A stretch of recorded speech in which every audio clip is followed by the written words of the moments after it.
How you doing, Hail Stalkers? Meteorologist Martin Lamore here. We are looking at another day for the possibility of seeing Denver hail. Yeah, it's at like day 3 or 4 at this point. Granted, today I think is going to be a little bit lesser of a threat than what they had yesterday, but still it is there. Now, going back to before we get into our forecast, really talking about what we had yesterday, we added 2 more 3-star hail maps: Green Bay, Wisconsin, and Fort Morgan, Colorado. Denver had a storm late in the evening, but did not really produce a whole lot of hail, though Fort Morgan did get hit. We'll get into more details on that in just a couple seconds. Today, up to baseball-sized hail. A couple different areas that could be seeing up to that baseball-sized hail. We're looking at South Kansas, Southwest Colorado, and North Oklahoma. All of those areas sitting in that threat. And then as we get into our weekend, the plains will have a bit of a break, though it's really going to be just moving into the northern plains. We're going to talk real reason why this is going to be a big pattern change. We've kind of been stuck in this northwest flow pattern for the past, what has it been, almost a week at this point. But as we get into our next weekend, we are looking at that high pressure to move its way in, and we're going to be seeing a big pattern change over the next couple of days. So before we get into the forecast, let's talk about what we had yesterday. Again, 2 3-star hail maps got tacked on for our Wednesday, June 24th. So let's get to our first one.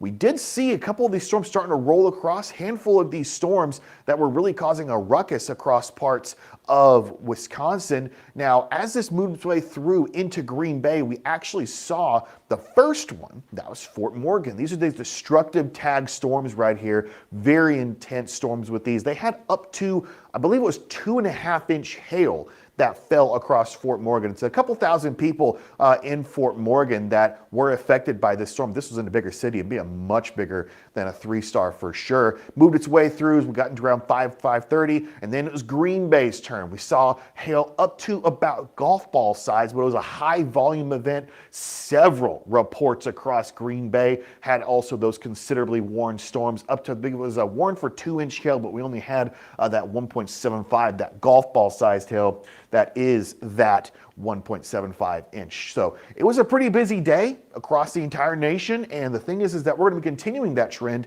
into today. We're going to continue to see a very widespread swath of that could see storms, though we are going to be focused on one point across this general vicinity right here as we get into our afternoon. So ongoing storms right now heading into Wichita pretty soon. These were severe warned, no longer severe warned at this point.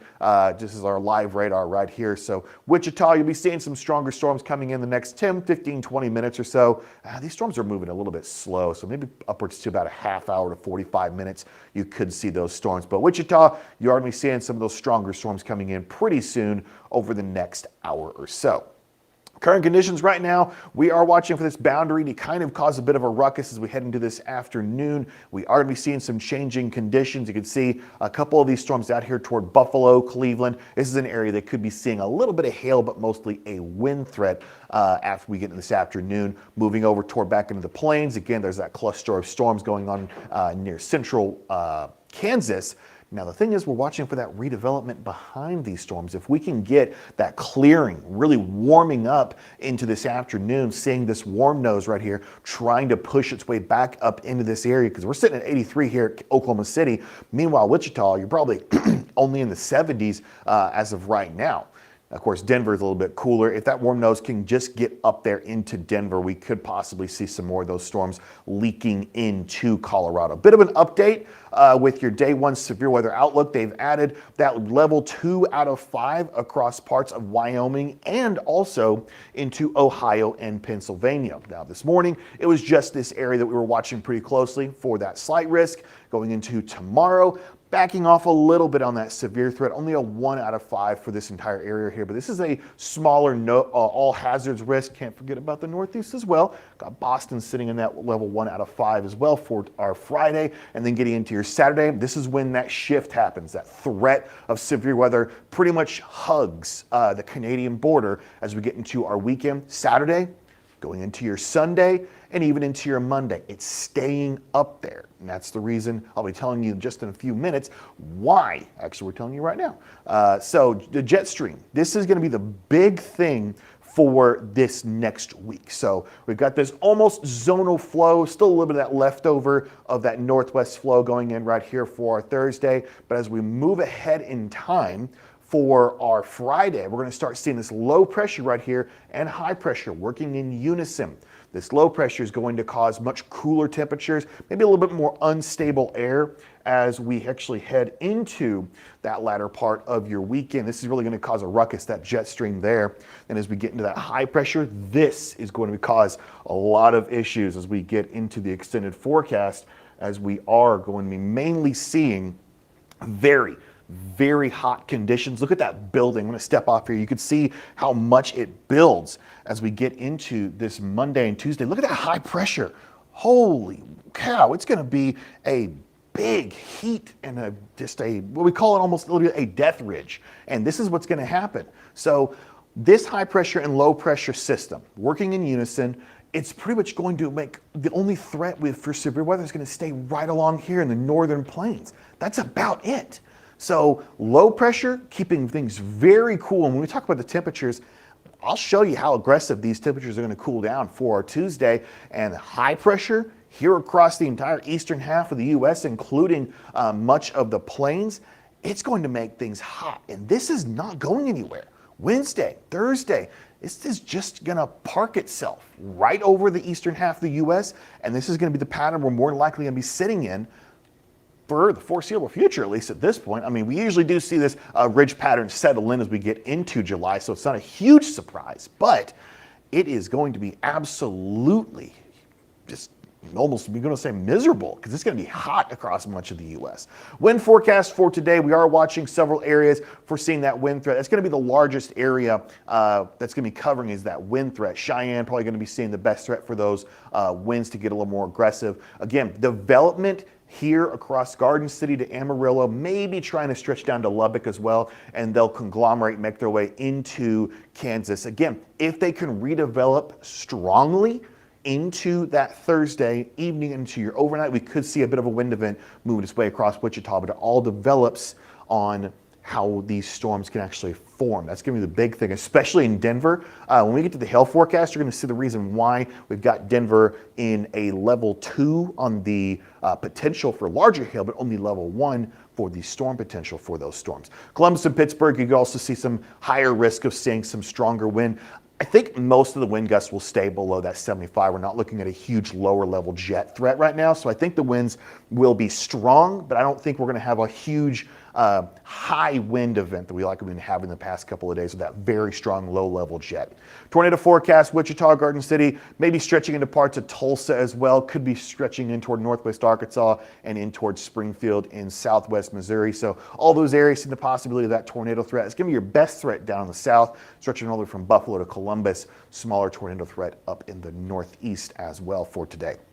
Forecasted max hail size, a little bit smaller than it was yesterday. We are sitting at baseball still. That could absolutely cause a dinger or two if you do see those baseball-sized hailstones. But I think with our lapse rates, that's going to be our big thing right now. Our lapse rates are just not intense enough to really support a lot of that softball-sized hail. Regardless, I still think we could get some pretty decent hailstones, especially in this area in orange right here. Now, as we head across in the northwest, I should say, we're seeing a lot of Wyoming, Billings, Montana, also in that thread here. Moving over to the East Coast, we're seeing all the way from St. Louis up again till Buffalo that could see some of those hailstones up to about maybe a $50, possibly ping pong sized hailstones.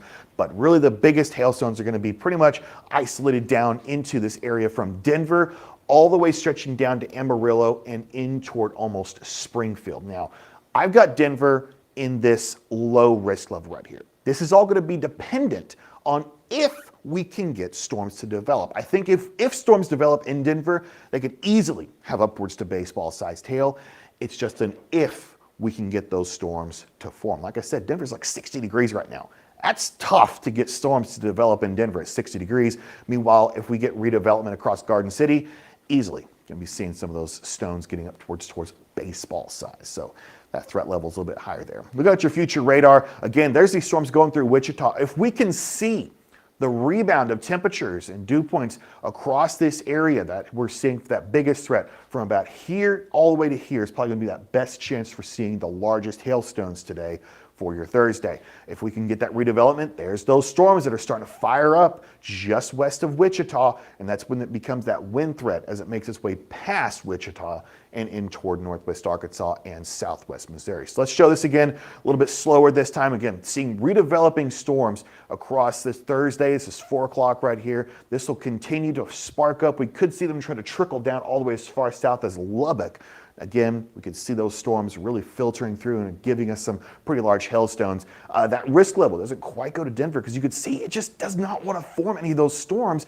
I think we could get 1 or 2 later in the evening, but by that time, you're already looking at lowering lapse rates, you're looking at lowering dew points, temperatures falling off as well. It's just not that supportive of those large hailstones, but I think if we can get one earlier in the day, Denver, you might have some of those storms. So significant hail model. Look at some of these darker oranges here across just west of Wichita. This does try to form in and move its way across into Wichita. It just depends on if these storms can develop. We can get just a little bit of lift to make these storms have just enough of that to break through the cap. We could see some of these storms get a little more intense. Denver, again, we've got a lot of potential for that hail. It's just we're going to struggle to get those storms. That's the big crux for this one. We've got a lot of these very good conditions across this corridor, across I-25, but it's going to be tough to get those storms to form for your Thursday afternoon.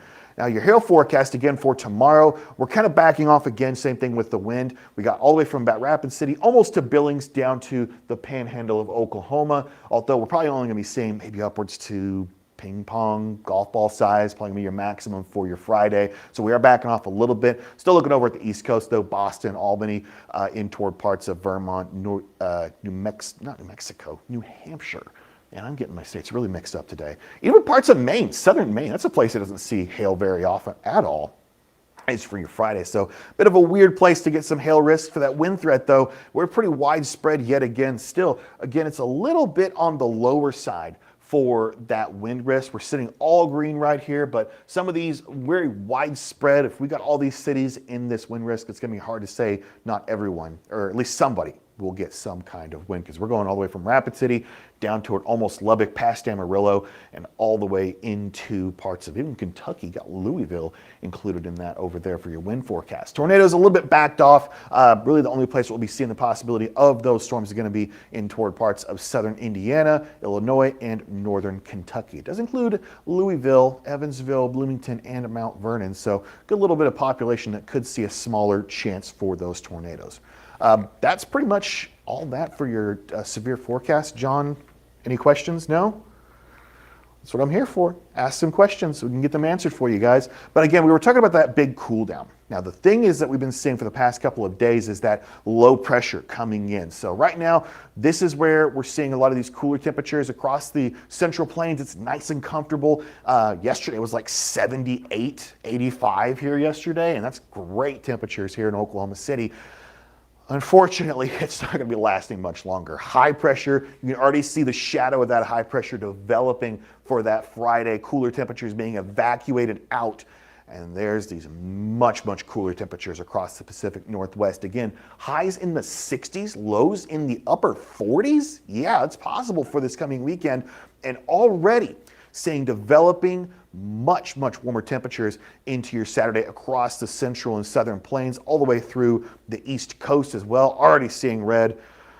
I'm not a fan of the heat. I mean, summer is one of my least favorite seasons, but yeah, we're not gonna be able to avoid it anymore. You could see where that jet stream is gonna set up. Again, that northwest flow is pretty much gone at this point. Seeing that development for the possibility of those storms across the Dakotas, maybe into Minnesota as we get into the next couple of days. But look at these temperatures, man. We are seeing a huge uplift in those temperatures as we get into our weekend. I mean, look at Friday morning, 76 Oklahoma City, 71 in Kansas City. Nice start to your day. Boom, we're already into the 90s already. Kansas City, you're being spared on Friday afternoon, but as we get into our Saturday, ain't nobody in the South going to be getting spared for that heat. Look at that, 95 in Oklahoma City. I just want to throw you a little bit of a juxtaposition. We got Saturday morning, 65 degrees, a couple 50s across Idaho. Meanwhile, this is actually Saturday afternoon. It's not going to be 100 in the morning. I just want to reiterate that. 100 degrees in Dallas for your Saturday afternoon. It's going to be hot. So again, very, very hot next couple of days. Again, 49 degrees. Meanwhile, 81 in Oklahoma City for your Sunday morning. Yeah, it's going to be a toasty one for sure as we get into that Sunday afternoon. So be ready for some very, very warm temperatures in the next couple of days if you are in the south. Future radar, just going over this one more time. We're wrapping up pretty quickly, so we're going to be talking about this pretty soon. See that development of those storms as we head into our Friday. This is that wind threat right here that could make its way into Springfield by that Friday morning or so. Getting into Friday afternoon, again seeing redevelopment for those showers and storms. More of these across probably just a little bit of a, we call orographic. That's where these storms are going over the Rockies, and then as they fall down, they do have that chance to bring some more of those storms all the way from Montana down to all the way near Lubbock. Still that redevelopment of those storms in the afternoon. That's where we're seeing that little tongue of that green there, reason for that. So we get into our Saturday. Again, more of these threats for storms up in the northwest, up in that mountain west, really that's the Great Basin. That's what that's called. Great Basin area up toward Montana. Sunday afternoon, again, just watching these storms. And I wanted to show you this specifically. Right here in this area, there's nothing really going on, but you could see a large scale clockwise rotation. Now, clockwise, that's high pressure. High pressure sitting about right there. So the thing is with this high pressure spinning clockwise right here, low pressure spinning counterclockwise here, the only real place we can get those storms is right across those northern plains. So I think we're going to see this next week, more than likely, with this high pressure just parked right over the eastern United States.